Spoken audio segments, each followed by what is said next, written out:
Jonas capítulo 3, nós lemos o texto bíblico, oramos a Deus e meditamos no que estamos para ler, tá bom? A palavra do Senhor veio a Jonas pela segunda vez, dizendo: levanta-se, vá à grande cidade de Nínive e pregue contra ela a mensagem que eu lhe darei. Jonas se levantou e foi a Nínive, segundo a palavra do Senhor. Ora, Nínive era uma cidade muito importante diante de Deus, eram necessários 3 dias para percorrê-la. Jonas começou a percorrer a cidade, caminho de um dia, e pregava, dizendo: ainda 40 dias e Nínive será destruída. Os ninivitas creram em Deus, proclamaram um jejum e vestiram roupas feitas de pano de saco, desde o maior até o menor. Quando essa notícia chegou ao rei de Nínive, ele se levantou do seu trono, tirou os trajes reais, cobriu-se de pano de saco e sentou-se sobre cinzas. E mandou proclamar e divulgar em Nínive o seguinte: por mandado do rei e dos seus nobres, ninguém, nem mesmo os animais, bois e ovelhas, pode comer alguma coisa, não lhes deem pasto, nem deixem que bebam água. Verso 8, todos devem ser cobertos de pano de saco, tanto as pessoas como os animais. Então clamarão fortemente a Deus e se converterão cada um do seu mau caminho e da violência que há nas suas mãos. Quem sabe? Talvez Deus se volte e mude de ideia, e então se afaste o furor da sua ira, para que não pereçamos.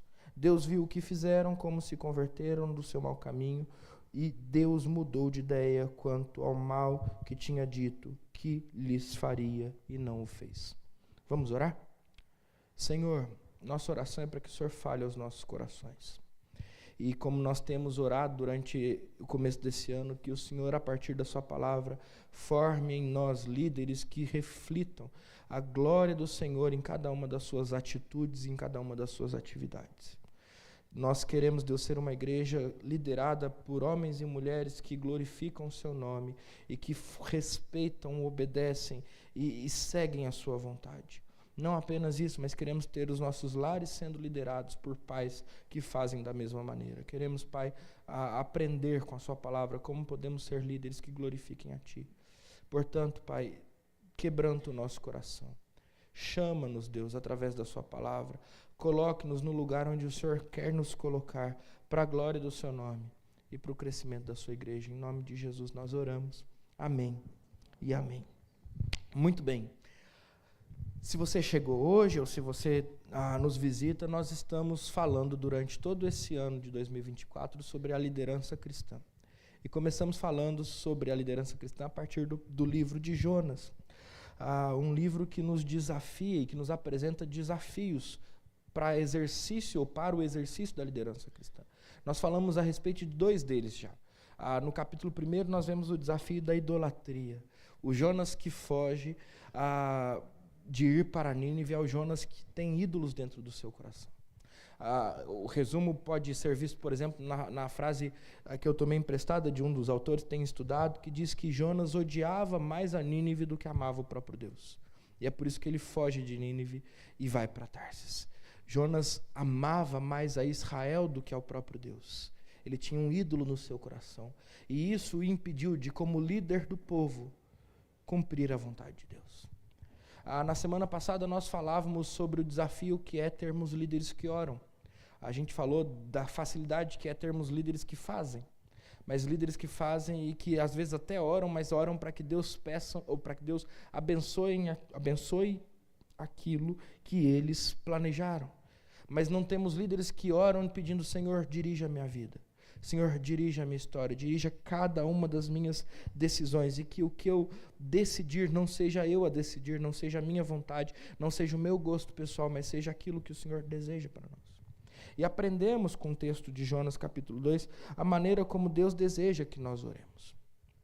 A maneira que, como através da oração, Deus deseja que nós alcancemos a profundidade, a altura, a largura da sua graça sobre nós, nos humilhando na presença de Jesus e exaltando a sua obra grandiosa sobre as nossas vidas. Hoje eu quero falar sobre um terceiro desafio da liderança cristã, que soma-se à idolatria e à falta de oração, que é o coração do líder. Eu não sei se vocês perceberam até agora, mas diferente de todos os outros livros proféticos, o livro de Jonas é um livro que trata não da mensagem do profeta, mas do profeta em si. Se você ler, por exemplo, o livro de Oséias, o livro em que a vida do profeta se confunde com a sua mensagem, o casamento de Oséias com uma prostituta, os filhos de Oséias, o nome de cada um deles, simbolizando aquilo que Deus estava para fazer com Israel, aquele livro ele diz respeito à mensagem profética ao povo. Quando nós olhamos para o livro de Jonas, a mensagem de Jonas é descrita em uma linha.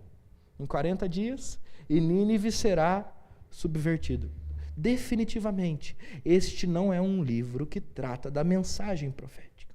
Ele trata do coração do profeta. E é por isso que nós começamos o nosso ano com ele, porque nós precisamos, antes de aprendermos a qualquer estratégia a respeito da liderança cristã, a respeito do uso dos dons na igreja cristã, nós precisamos olhar para dentro de nós, olhar para tudo aquilo que nós achamos que somos dentro de Deus e nos questionar. Às vezes perguntando se temos ídolos dentro de nós. Às vezes perguntando a respeito da nossa vida de oração. Às vezes nos perguntando a respeito de como está o nosso coração diante de Deus. Hoje de manhã o nosso irmão presbítero Leonel nos lembrou um texto de Jeremias. O coração do homem é enganoso. Maldito homem, esse é o texto que ele lembrou, que confia no homem e faz do seu braço forte a sua proteção. Nós somos ensinados pela palavra a desconfiar de nós mesmos, a desconfiar das nossas intenções, dos nossos desejos, das nossas vontades. No entanto, o tempo em que nós vivemos é um tempo em que nos leva para o caminho completamente oposto daquelas portas para fora. Nós somos ensinados lá fora a confiar em nós mesmos. Nós somos convidados a ouvir a voz do nosso coração. E nós somos levados, muitas vezes, a equívocos tremendos, porque tão somente não conseguimos ouvir, em primeiro lugar, os que nos cercam, e em segundo lugar, o que a palavra diz a respeito das circunstâncias que vivemos. Então, o coração do líder é um dos seus maiores desafios, porque é enganoso. E porque biblicamente é corrompido, ou é descrito como aquele que está corrompido pelo pecado. Se a gente se esquece disso, alguém vai dizer que nós podemos nos tornar dois tipos de líderes. Aqueles que não olham para dentro do seu coração.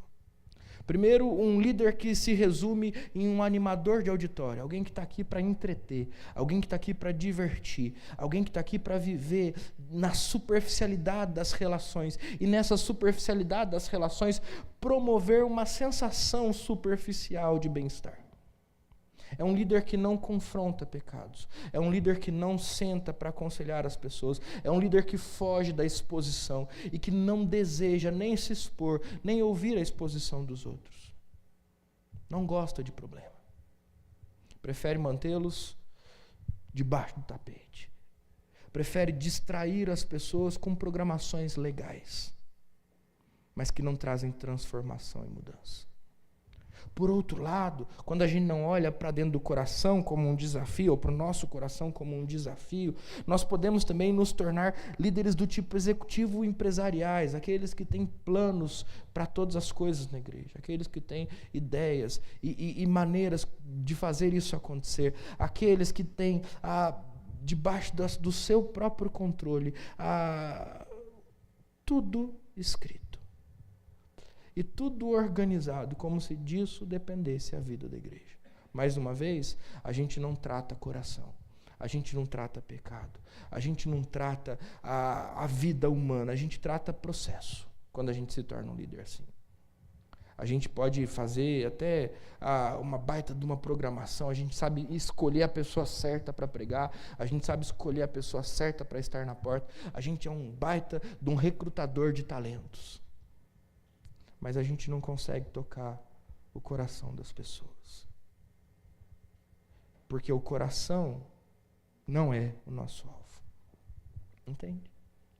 Quando a gente olha para o coração de Jonas, na oração que ele acabou de fazer, a gente vê que ainda existe um problema no coração dele. Verso 8 do capítulo 2, no meio da sua oração, na qual nós vemos a graça de Deus sendo descrita do começo ao fim, o santo tempo como lugar da resposta de oração, o fundo do poço, o Sheol, como o lugar onde ele chegou. Lá no verso 8, depois de haver se arrependido, ele diz o seguinte: os que adoram ídolos vãos abandonam aquele que lhes é misericordioso.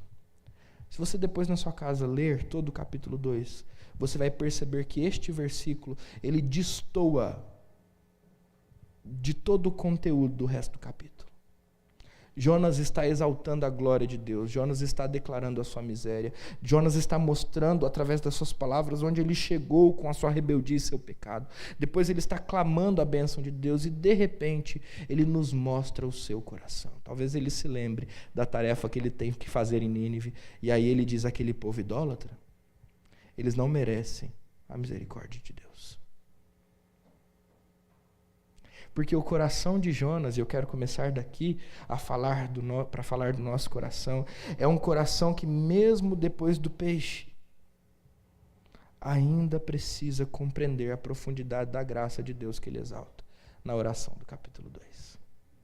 Ainda precisa amadurecer e ainda precisa ser tratado na sua vida com Deus. E ele será tratado na lida do ministério que Jonas desenvolve. E aqui talvez a gente tenha uma primeira lição muito importante para nós. A gente falou disso quando a gente celebrou as bodas do seu Eurico, aplicando isso ao casamento do seu Eurico. Mas isso também serve para nós como líderes, como cristãos. Não há momento na vida cristã em que o nosso coração não tenha algo a ser tratado. Não há momento na vida cristã que nós possamos dizer: bom, agora eu cheguei no ápice do meu desenvolvimento ministerial e eu posso sentar numa cadeira, numa poltrona e agora apenas orientar aqueles que precisam ser orientados. Eu já adquiri toda a experiência possível, o meu coração está totalmente alinhado com a vontade de Deus e a partir de agora eu quero ser um coach gospel. Eu quero apenas orientar aqueles que desejam trilhar o caminho que eu já terminei de trilhar. Não existe essa possibilidade. Se você se lembra do primeiro sermão, Jonas saiu lá da casa de seus pais, lá da tribo de Naftali, lá do norte de Israel, onde ele já havia sido um profeta e já havia atuado diante do rei Jeroboão. E ele foi chamado por uma segunda vez. E quando ele foi chamado nessa segunda vez, ele descobriu que o seu coração estava habitado por ídolos. Ele foi levado para o ventre de um grande peixe, pela obra poderosa de Deus. E no meio dessa trama toda, dentro do ventre do peixe, nós descobrimos que o seu coração ainda precisa ser tratado por Deus. A primeira lição que nós precisamos aprender, meus irmãos, é que não houve, não haverá um tempo em que o nosso coração não precise ser tratado por Deus. O nosso coração sempre trará os nossos pecados à tona. E para sermos bons líderes, nós precisamos entender isso a nosso respeito. Agora, para que nós também tenhamos esperança diante disso, nós, ao começarmos a ler o capítulo 3 de Jonas, verso 1, nós nos deparamos com a seguinte expressão: a palavra do Senhor veio a Jonas pela segunda vez. Porque se o nosso coração é um coração pecador e está necessitado, constantemente necessitado de transformação, mudança e aperfeiçoamento, o coração de Deus não muda, mesmo quando nós falhamos. E é por isso que nós vemos Deus se aproximando de Jonas pela segunda vez. Depois do capítulo 3 terminado, Deus vai se aproximar de Jonas uma terceira vez. E vai conversar com Jonas para tratar o seu coração. Mas o que eu quero que a gente aprenda e perceba daqui, numa segunda lição, é que se o nosso coração ele está sempre carente da ação transformadora de Deus, o coração de Deus é aquele que está sempre disposto a nos transformar. Sempre disposto a nos falar por uma segunda vez. Sempre disposto a renovar o seu chamado dentro de nós. O coração de Deus, no versículo 2, é aquele que repete as mesmas palavras do capítulo 1, versículo 2. Jonas, levanta-se, vá à grande cidade de Nínive e pregue contra ela. Deus é um Deus que não muda, meus irmãos. O nosso coração é um coração que está necessitado constantemente de mudança, mas Deus não precisa disso. Ele não tem sombra de mudança na sua vida, e é por isso que nós precisamos confiar nele e não em nós. E diante dessa verdade, nós podemos aprender a partir do texto que lemos que Deus deseja ensinar o coração de Jonas. Duas verdades maravilhosas e preciosas para nós, se nós desejamos desenvolver-nos dentro dessa igreja como líderes cristãos. Se nós desejamos desenvolver-nos dentro das nossas casas como líderes das nossas famílias. Duas verdades maravilhosas se nós desejamos nos desenvolver como aqueles que amam a Jesus e querem ser usados por Jesus, onde quer que Ele nos colocar. Quando a gente lê o verso de número 4, nós lemos o seguinte: Jonas começou a percorrer a cidade, caminho de um dia, e pregava, dizendo: ainda 40 dias, e Nínive será destruída. Quando nós lemos o verso 3, me perdoem, era esse que eu precisava ler, nós lemos o seguinte: ora, Nínive era uma cidade muito importante diante de Deus. Olha que interessante. Chamado de Deus a Jonas, capítulo 1, versículo 2, vá à grande cidade de Nínive. A renovação do chamado de Deus a Jonas, capítulo 3, versículo 2, vá à grande cidade de Nínive. E agora, quando a gente se depara com essa expressão do capítulo 3, versículo 3, a Nínive era uma cidade muito importante diante de Deus. Nós vemos que Deus tinha um olhar para a cidade de Nínive do qual Jonas não compartilhava.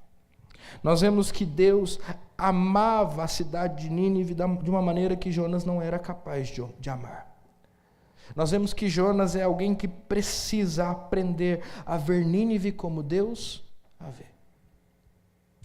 E é interessante que aí, assim, a gente chega no capítulo 3, versículo 4, e o texto começa nos dizendo o seguinte: Jonas começou a percorrer a cidade.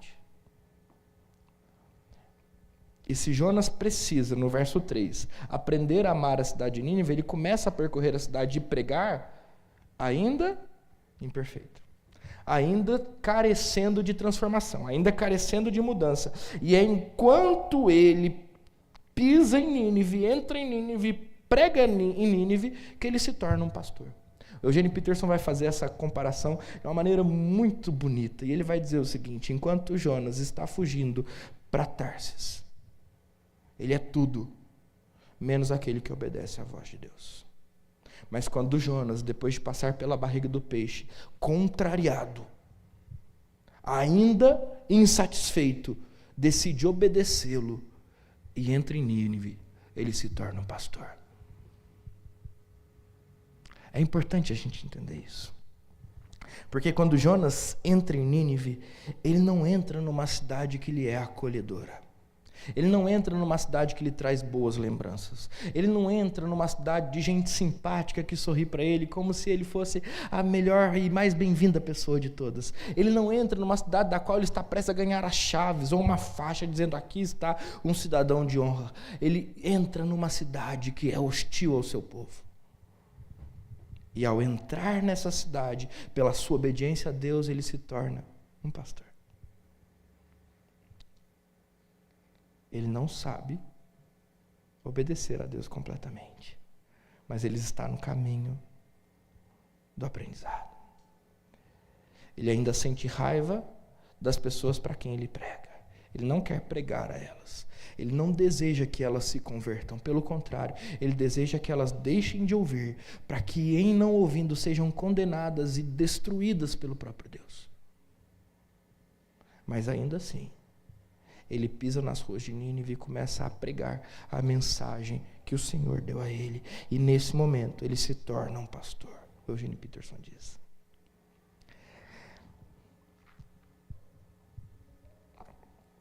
Meus irmãos, Deus deseja ensinar Jonas a amar a cidade de Nínive. E ele faz isso através da obediência do próprio profeta. É quando Jonas engole as suas vontades, engole os seus desejos. É quando Jonas deixa para trás, porque agora ele sabe a grandeza daquele que o chamou, todo o ressentimento, ódio e raiva que ele tinha para com aqueles a quem ele iria pregar, é que Jonas aprende a olhar para Nínive como Deus olhava. Quando Jonas, então, percorre essas ruas cheias de inimigos e prega a palavra daqueles que são considerados por Deus como amigos, é que a sua perspectiva é transformada. Porque Deus ensina Jonas a amar a cidade de Nínive. E aí você pode me dizer assim, mas pastor, ele é um fingido. Pastor, Jonas, na verdade, ele só está enganando a gente. Eu vou discordar de você. Ele pode não amar profundamente, de coração, todos aqueles a quem ele prega. Ele pode pregar a palavra de Deus, querendo que ninguém escute e seja condenado pela sua rebeldia e desobediência. Mas ainda assim, ele obedece a Deus, e ao obedecer a Deus, ele está sendo ensinado a amar aqueles a quem ele prega. Isso é muito importante, meus irmãos. Sabe por quê? Porque às vezes, nós somos como Jonas. Às vezes, nós somos colocados para trabalhar aqui na igreja com pessoas que nos feriram no passado. Nós somos colocados para trabalhar, eu estou dizendo só na igreja, mas eu podia dizer no trabalho, tá? Mas eu estou querendo trabalhar aqui hoje. Nós somos colocados para trabalhar aqui na igreja com pessoas que não são pessoas com quem nós conviveríamos se tivéssemos que escolher. De repente o pastor escolheu, me colocou do lado dessa pessoa aqui, e eu não queria trabalhar com essa pessoa. De repente nem foi o pastor, as coisas foram acontecendo, e eu que sempre evitei o convívio de fulano aqui dentro, eu me deparei com fulano trabalhando ao meu lado. E pastor, eu tenho raiva de fulano. Pastor, eu não consegui perdoar o que aconteceu no passado. E se eu não conseguir perdoar, eu não consigo servir. Eu guardo certos sentimentos, ou seja, eu guardo ressentimento, eu fico ressentindo aquela situação o tempo todo, eu fico remoendo, como a vaca que rumina o que ela acabou de comer, foi para o rumen e voltou, estou aqui com esse negócio azedo na minha boca, não sei se eu cuspo, não sei se eu engulo, estou pensando ainda. Mas agora Deus me colocou nesse lugar onde eu fui eleito para a diretoria tal, ou eu fui eleito ou escolhido pelo conselho como conselheiro de tal departamento, mas o meu sentimento, o meu coração não quer estar aqui. Porque eu não consigo com o meu coração amar aqueles com quem eu estou trabalhando. Eu não consigo perdoar aqueles com quem eu trabalho. Vou piorar a situação. Estava tudo bom, Deus. Estava tudo bom, pastor, pode ser também. Estava tudo tranquilo, a igreja começou a crescer. E aí começou a chegar gente com quem eu não consigo trabalhar, pastor. Gente que faz barulho demais, eu gosto de silêncio. Ou gente que é quieta demais, eu gosto de barulho. Gente que não estaria aqui se de repente a igreja não crescesse. De repente é melhor, inclusive, que a gente voltasse para o estágio anterior da vida da igreja. Porque, pastor, no meu coração, eu não consigo ver coisas boas nisso, então eu não consigo também trabalhar assim. Da mesma maneira que Jonas precisava aprender a amar Nínive, e Deus está ensinando Jonas a amar Nínive, nós precisamos aprender a amar a igreja que Deus confiou nas nossas mãos, e Deus está nos ensinando a amar a igreja que Ele confiou nas nossas mãos. Como? Através da obediência. Quando Jonas recebe uma ordem, ele já entendeu, porque essa é a segunda vez, ele só tem uma escolha: obedecer ou desobedecer. Não tem a condição, Senhor, eu obedeço se o Senhor tirar o fulano. Se for para trabalhar com ciclano, eu não obedeço, mas se for para trabalhar com Beltrano, aí eu vou. Não existe essa opção. Deus deseja que nós aprendamos a amar a igreja como um todo, através da nossa obediência. E a igreja como um todo inclui corintianos e palmeirenses. Pessoas com orientações políticas diferentes. Pessoas com visão de mundo diferente, com histórias diferentes. A igreja como um todo, ela não é um reflexo da sua imagem. E nós, se queremos ser bons líderes da igreja, precisamos aprender a olhar para todas essas pessoas da maneira como Deus olha para elas. Porque você concorda comigo que nem todo mundo é atleticano no mundo, não é verdade? Atlético Mineiro, melhor time do mundo, campeão dos campeões, todo mundo deveria ser atleticano, na minha opinião. Mas todo mundo pode cometer erros no seu julgamento futebolístico. Da mesma maneira que todo mundo pode cometer erros no seu julgamento político. A divergência de opinião política não quer dizer que todo mundo está certo quando eu falo disso. Mas pode ser que as pessoas estejam equivocadas, precisam ser aperfeiçoadas. Às vezes até os dois lados precisam ser aperfeiçoados no seu posicionamento. Mas enquanto a gente coloca isso em jogo, para dizer, não vou servir do lado desse irmão porque ele pensa diferente de mim, porque ele é diferente de mim, porque se eu pudesse escolher lá fora, eu não escolheria trabalhar com ele, então por que aqui eu tenho que fazer isso? Nós somos aqueles que, como Jonas, precisam aprender a amar Nínive, a igreja, como Jonas precisou aprender a amar Nínive. E, em primeiro lugar, para tratar o nosso coração, Deus deseja nos ensinar a amar a igreja. Lembra do sermão que eu preguei dia 31, que eu repeti várias vezes, porque foi algo que Deus falou ao meu coração a respeito do que Davi via no povo de Israel? 1 Crônicas, capítulo 16, se eu não me engano. Quando Davi vai falar do povo de Deus, quem há como seu povo? Esse povo ímpar, único na terra. Será que nós vemos a igreja como Davi via o povo de Israel? Será que nós amamos a igreja da maneira como Jesus a amou, a si mesmo entregando-se por ela? Ou será que o nosso amor à igreja tem certas ressalvas? A gente ama a igreja e pega o hall de membros e bota uma vírgula em alguns irmãos. Porque para que nós sejamos líderes, Deus deseja tratar o nosso coração. E às vezes, a gente vai servir contrariado como Jonas foi. E é ali que Deus vai nos tratar. Às vezes a gente vai servir querendo sair correndo. E é ali que Deus vai nos tratar. Porque nem sempre, e é legal esse livro que eu estou citando do Eugene Peterson, A Vocação Espiritual do Pastor, ele vai contar do desafio que foi para ele ficar por 35 anos à frente da mesma igreja. Mas quando ele diz que foi um desafio para ele também diz que foi um desafio para a igreja. Porque, segundo ele, houve momentos em que ele queria sair correndo e não queria mais ser pastor da igreja que ele plantou. Da mesma maneira em que houve momentos em que a igreja queria que ele saísse correndo. Porque nas suas falhas e nos seus pecados, parecia que não tinha mais maneira deles continuarem caminhando juntos.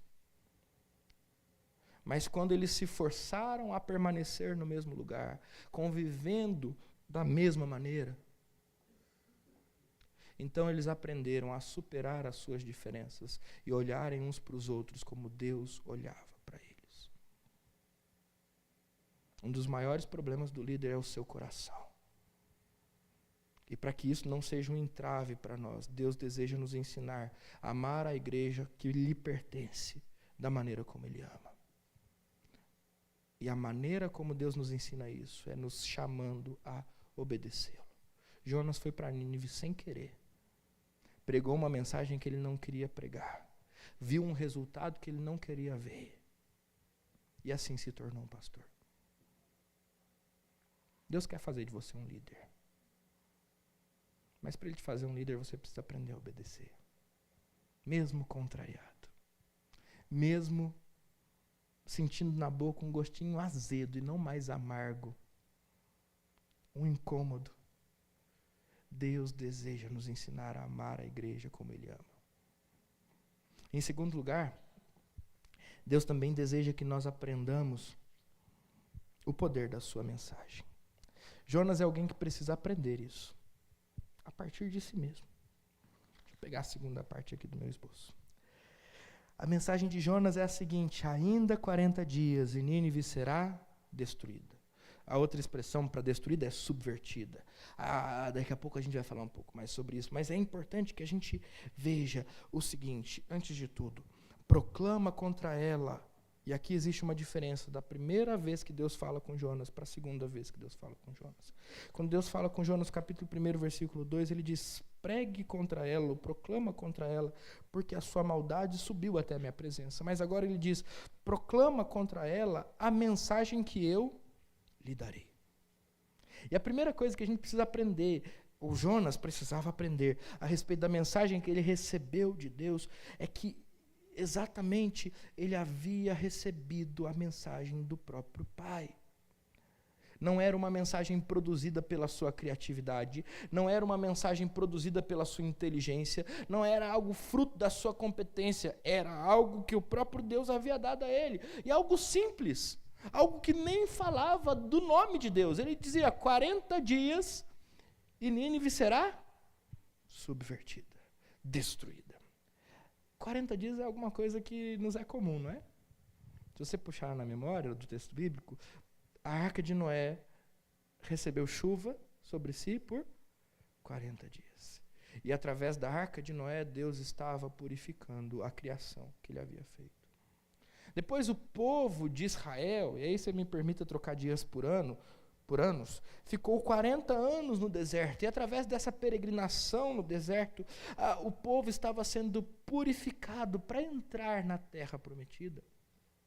Quando Jesus é tentado no deserto por 40 dias, ele tem a sua pureza posta à prova, e ele prova ao diabo e a todos aqueles que agora estão ouvindo a história do Evangelho, que ele é alguém que não conheceu o pecado, em nosso favor.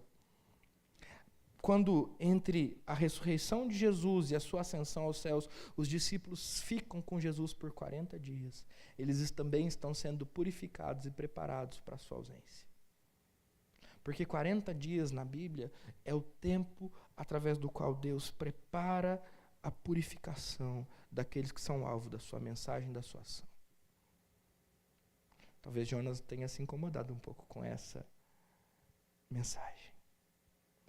Porque ele gostaria que Deus dissesse: olha, vão ser só 3 dias e eu vou destruir todo mundo. Quando Deus diz 40, ele já revela as suas intenções. Quando Deus diz 40, ele está dizendo: eu estou agindo para purificar essa cidade. Quando Deus diz 40, ele está dizendo: eu estou preparando essa cidade para algo que diz respeito à minha vontade. Segunda coisa. Quando ele diz 40 dias e Nínive será subvertida, a palavra é virar de cabeça para baixo.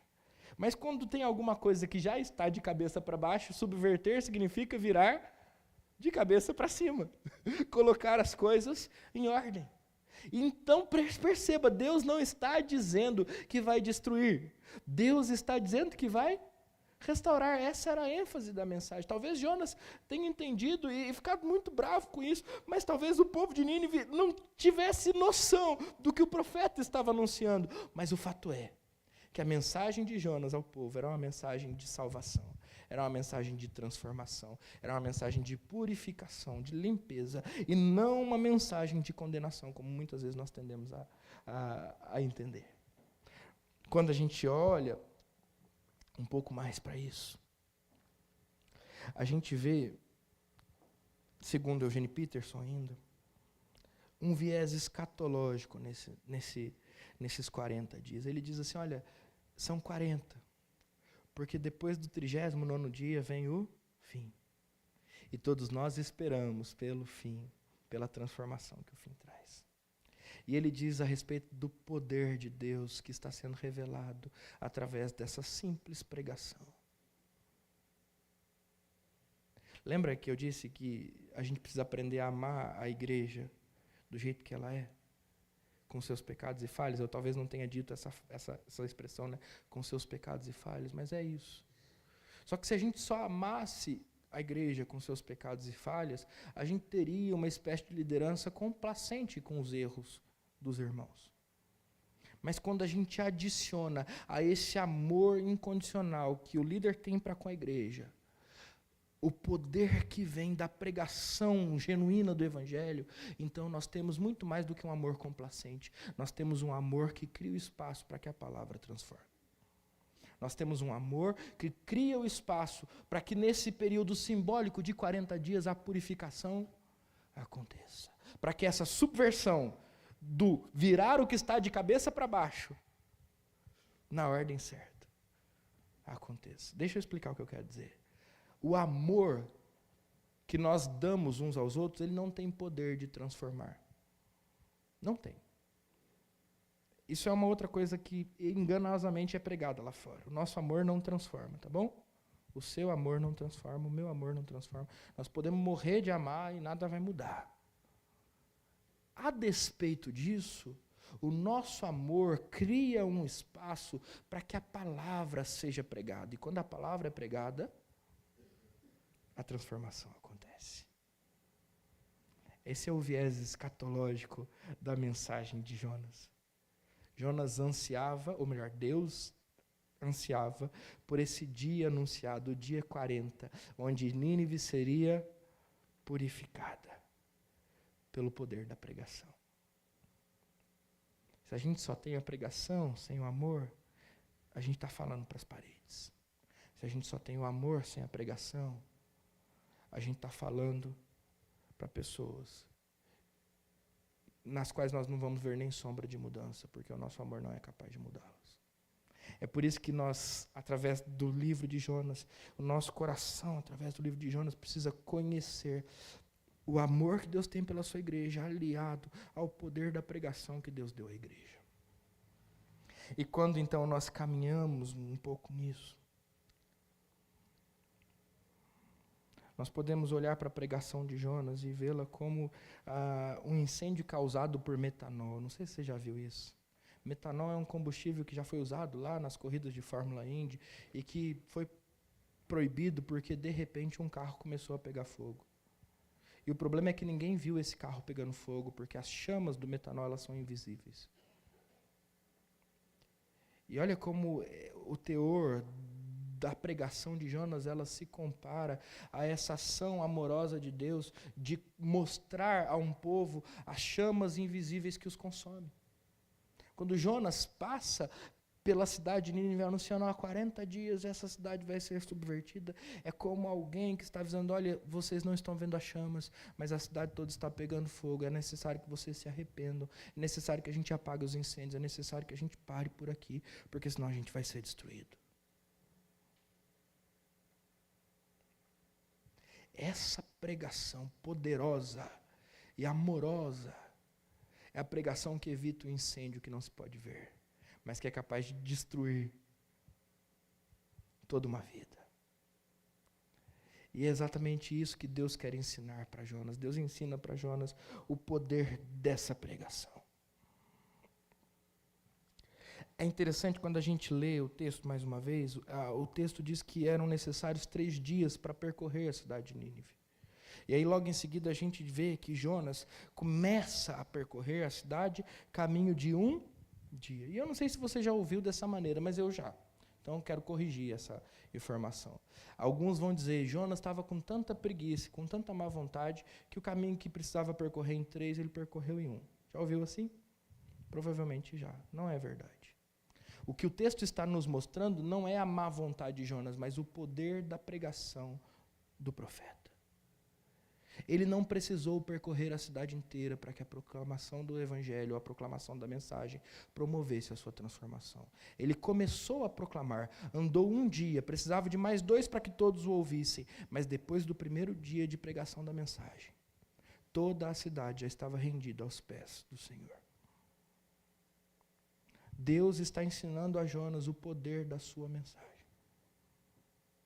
Deus está ensinando a Jonas que a mensagem proclamada não depende do profeta. Ele está ensinando a Jonas que a mensagem proclamada, ela é poderosa por si só. Imagina comigo o que estava acontecendo na cidade de Nínive, porque se é necessário 3 dias para percorrer toda a cidade, é bem provável que Jonas tenha percorrido 1 quarteirão e a partir dali as pessoas impactadas com aquela mensagem, pelo poder de Deus, começaram a compartilhar as mensagens umas com as outras. E aí o vizinho falou com o seu vizinho, o pai falou com o seu filho, o filho falou com o primo, e o primo falou para o tio falou para a mãe falou para o pai, e agora está todo mundo crendo no Senhor Jesus, porque um profeta começou a proclamar a mensagem. E no fim das contas a gente descobre que o mais importante da história toda não é o profeta em si, mas é o teor da mensagem.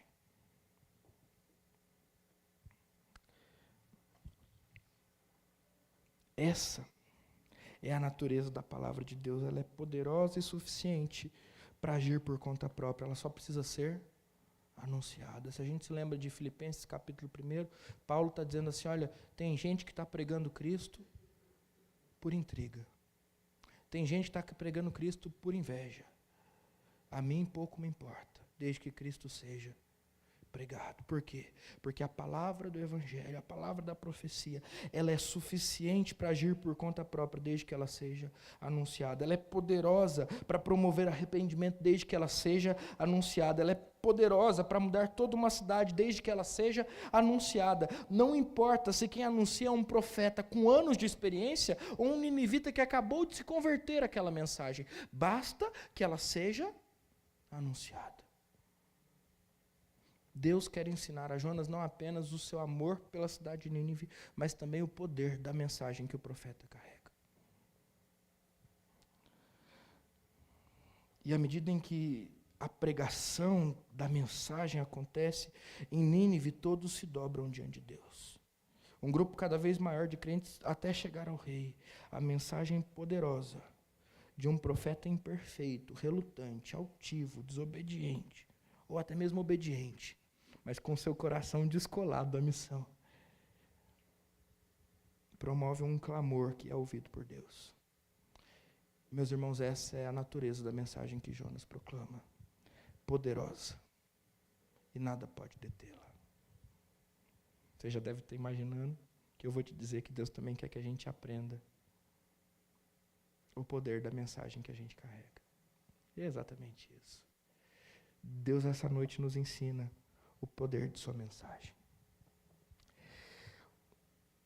Nós não temos noção do tamanho, do poder da mensagem que nós pregamos. Nós, às vezes, somos gnósticos práticos. A gente prega a mensagem, mas não crê no poder dela.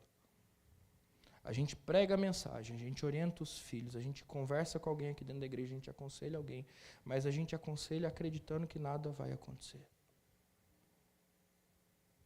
Muitas vezes a gente faz o nosso trabalho servindo em um ministério e a gente carrega o peso de achar que aquilo vai ser assim para sempre, que nada vai mudar.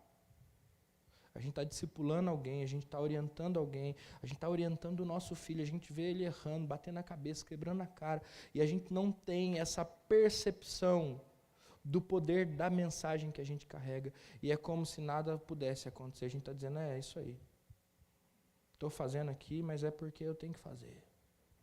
Esperança mesmo de mudar não tem, não. Esperança de transformação não tem. Esperança de que seja melhor, tá aí. Porque a gente não tem noção do tamanho, do poder da mensagem que a gente carrega. Posso ir além? Se você me permite, a minha intenção é tratar o seu coração. A gente não tem noção do tamanho e do poder dessa mensagem para as nossas vidas.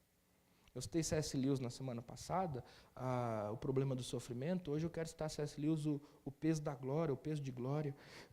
Outra citação famosa, mas eu peguei um pedacinho maior. Ele diz assim, nós somos criaturas medíocres, brincando com bebida, sexo, ambição, quando a alegria infinita e eterna nos é oferecida.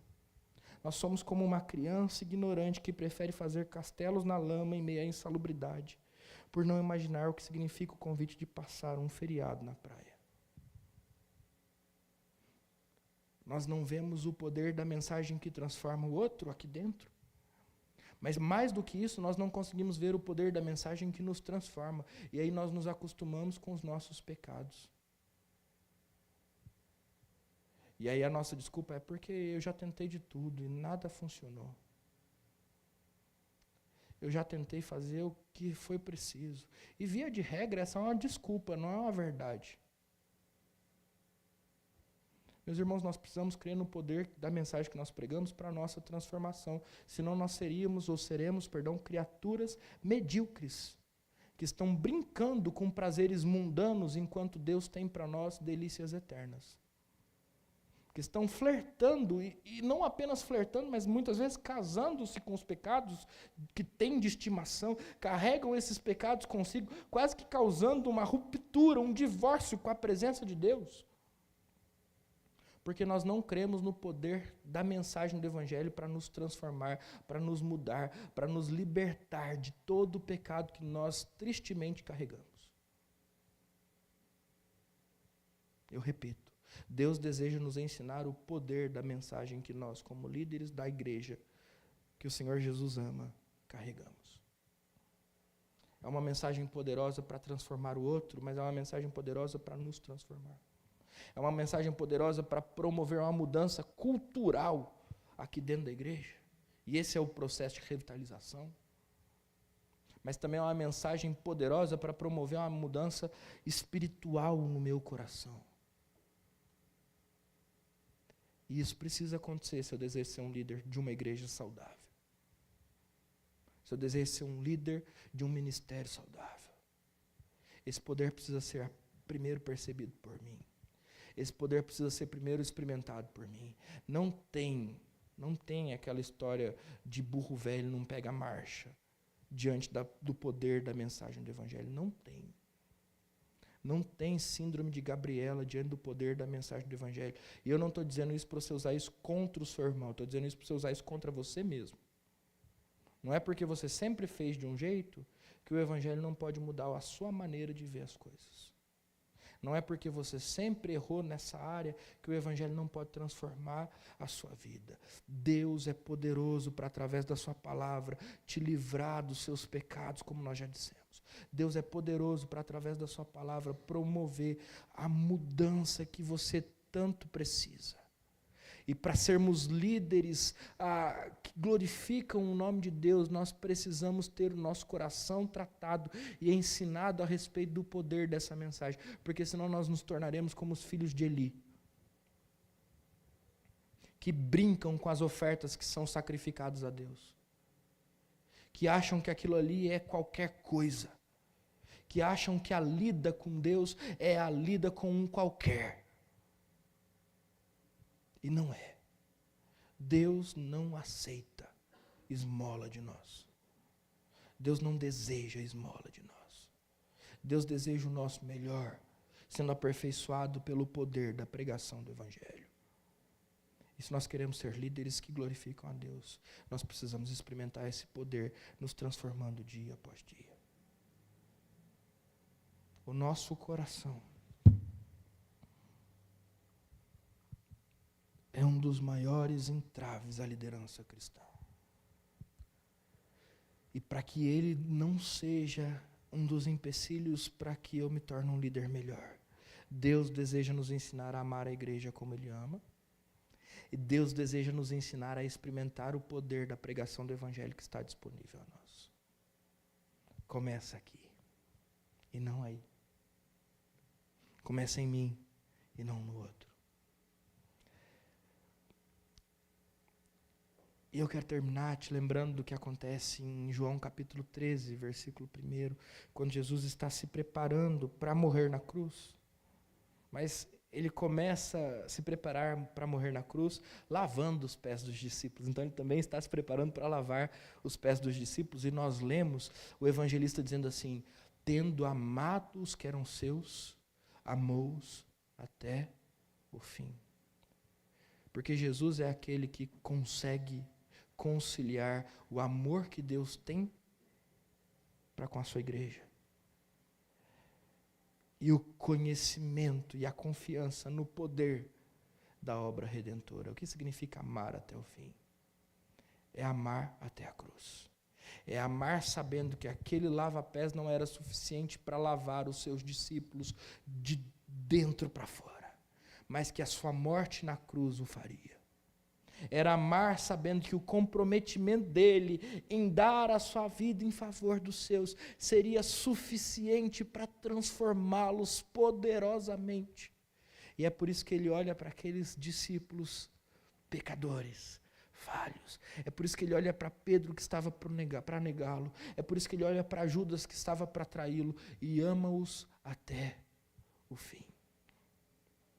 Porque ele olha para os seus discípulos como Deus olha para eles. Sem revanchismo, sem ressentimento, sem amargura, cheio de perdão.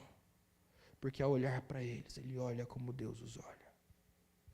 E é por isso que ele os ama até o fim. Porque ele sabe que a única coisa que ele pode fazer para transformá-los é encarnar e dar forma à mensagem da cruz, morrendo e ressuscitando. Jesus é aquele que ama a igreja como o Pai ama. E é aquele que não apenas conhece, mas encarna o poder da sua mensagem. E é por isso que nós precisamos cada dia mais ser como Jesus. Porque nós mesmos não vamos conseguir amar uns aos outros como Jesus deseja que amemos. Nós mesmos não creremos no poder do Evangelho como Deus deseja que nós creiamos. Nós precisamos morrer para nós mesmos, para que Cristo viva em nós. E assim, sim, nós amaremos a igreja. E experimentaremos o poder da pregação, dia após dia. Que Deus trabalhe no seu coração. E que Ele não seja um empecilho para que você desenvolva o ministério que Deus tem confiado nas suas mãos. Que Ele não seja um empecilho para você tratar com seus filhos em casa. Que o seu coração não seja um empecilho para você participar daquilo que Deus está fazendo aqui. E eu digo tudo isso dizendo que o meu coração também não seja. E que Deus seja glorificado em nós. Amém? Vamos orar. Senhor, quebranta o nosso coração. Nosso coração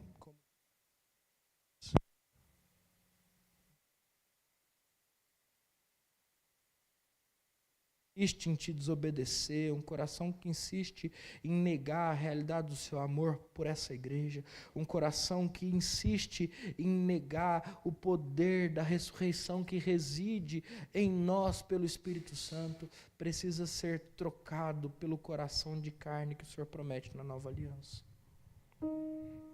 Um coração disposto a te obedecer, um coração disposto a te ouvir, um coração disposto a crer no poder do seu Evangelho. Pai, em nome de Jesus, nós queremos te pedir nessa noite, transforma o nosso coração, para que ele não seja um empecilho naquilo que o Senhor está fazendo em nosso meio, para que ele não seja um empecilho naquilo que o Senhor está promovendo entre nós, para que o nosso coração, Deus, esteja de fato morto para nós mesmos, para que Cristo viva em nós, e para que através do coração de Cristo, da vida de Cristo em nós, nós sejamos levados a amar a sua igreja e a conhecer o poder da pregação do Evangelho.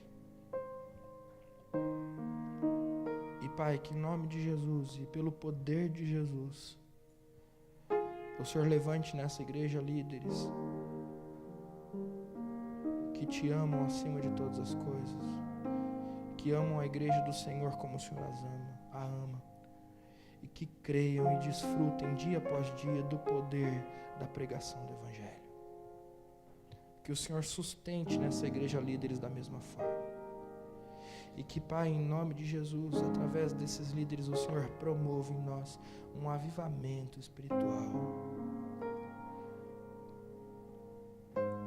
Traga vida para a nossa igreja, traga vida para os ministérios da nossa igreja, traga vida, Deus, para cada membro da nossa igreja, vida plena, Pai, vida eterna, vida abundante, vida que é vivida pelo poder do Teu Evangelho, vida que é vivida na experiência do Seu amor, vida que é vivida no derramamento do Seu Espírito. Pai, em nome de Jesus, levante aqui nesse lugar líderes que estejam dispostos a experimentar isso em suas vidas e levar outros a fazer o mesmo. Levante nas nossas casas, Deus, nos levante em nossas casas como essas pessoas. Se o nosso cônjuge está desanimado na fé, se o nosso filho está desanimado na fé, se há alguém, Deus, nossos pais estão desanimados na fé, que o Senhor nos use como aquelas pessoas que vão amá-los como o Senhor os ama e vão experimentar através da pregação do Evangelho o poder para transformá-los, o poder para mudar essas circunstâncias, Pai, em nome de Jesus.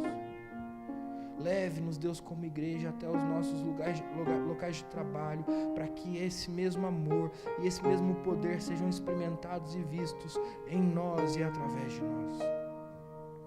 E assim, Deus, o Senhor nos dê saúde espiritual. E assim o Senhor nos dê o crescimento que glorifica o Seu nome. E assim, Pai, o Senhor nos leve a ser a igreja que o Senhor deseja que sejamos. Em nome de Jesus. E para a glória de Jesus. Amém. E agora, irmãos, que a graça do Senhor Jesus, o amor de Deus o Pai e as consolações ternas do Espírito Santo estejam sobre vocês. Sobre vocês permaneçam hoje e sempre. Amém.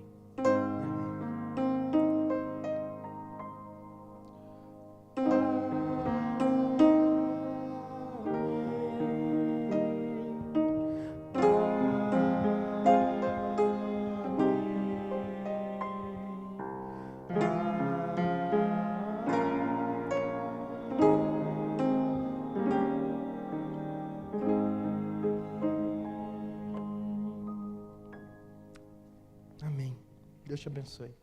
Quero dar as boas-vindas aos nossos visitantes e também alguns avisos importantes. Vamos começar com os visitantes. Nossos irmãos Marcos e Milena, lá de Piracaia. Onde é que vocês estão? Deus abençoe vocês, sejam bem-vindos. Nosso desejo é que vocês se sintam acolhidos pela nossa igreja. Daqui a pouco o povo vai abraçar vocês e a gente vai se cumprimentar na porta. Mas que Deus abençoe muito vocês, que vocês tenham sido abençoados com o culto. Sejam bem-vindos. Também Marcelo e Elaine. Elaine mesmo, é isso? Aonde? Pronto, a dona Elaine, que coisa boa. Marcelo, seja bem-vindo. Dona Elaine, seja bem-vinda de volta.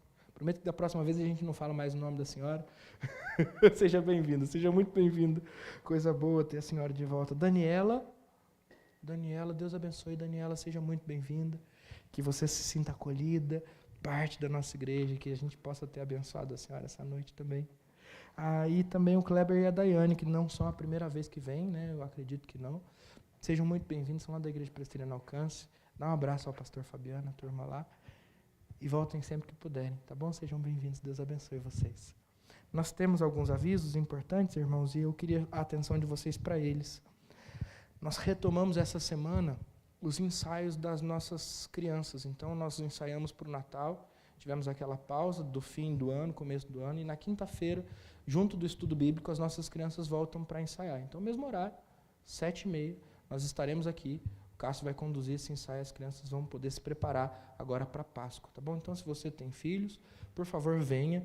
E já vou adiantando que, de fato, a gente está muito bem intencionado, porque a gente quer manter a sua presença no estudo bíblico. E aí a gente tem os nossos filhos ensaiando enquanto a gente está estudando a palavra de Deus, tá bom? Quinta-feira, 7h30, estudo bíblico e o ensaio das crianças, correndo simultaneamente.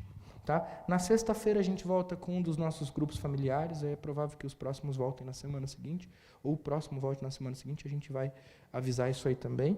O grupo às 20h, a gente já tem lá, e se você deseja participar, você pode me procurar lá no fundo. No sábado nós temos 2 compromissos, os jovens têm a reunião deles aqui, às 19h, e a igreja toda está sendo convidada para o aniversário de 1 ano da Casa de Acolhida da Igreja Presbiteriana da Penha. Nós temos convivido com os nossos irmãos, sendo abençoados por eles e também podendo abençoá-los, e nós vamos agora comemorar com eles 1 ano de existência. E aí, se você desejar participar também, você pode me procurar, eu vou pedir para procurar o presbítero André e o diácono Beto também, porque a gente pode combinar, inclusive, sair daqui da igreja para irmos em comitiva, porque pode ser que você não saiba onde fica a casa de acolhida da IPPenha, tá bom? Então, 1 ano de bênçãos, 1 ano de existência, 1 ano onde Jesus tem usado a vida do nosso irmão Ricardo e da nossa irmã Lourdes para a recuperação de vidas. E aí nós vamos estar lá com o pastor Amauri, o pastor Jeremias, que você já conhece, celebrando esse aniversário, tá bom? E aí, uma correção, amanhã eu mando de volta o aviso correto lá no grupo de aviso da igreja. Saiu que no domingo a gente tem a escola bíblica dominical de férias às 8h. Não é às 8h, às 9h30, como de costume, tá bom? E o culto às 19. Que Deus abençoe vocês, tenham todos uma boa noite e eu espero a porta para cumprimentá-los.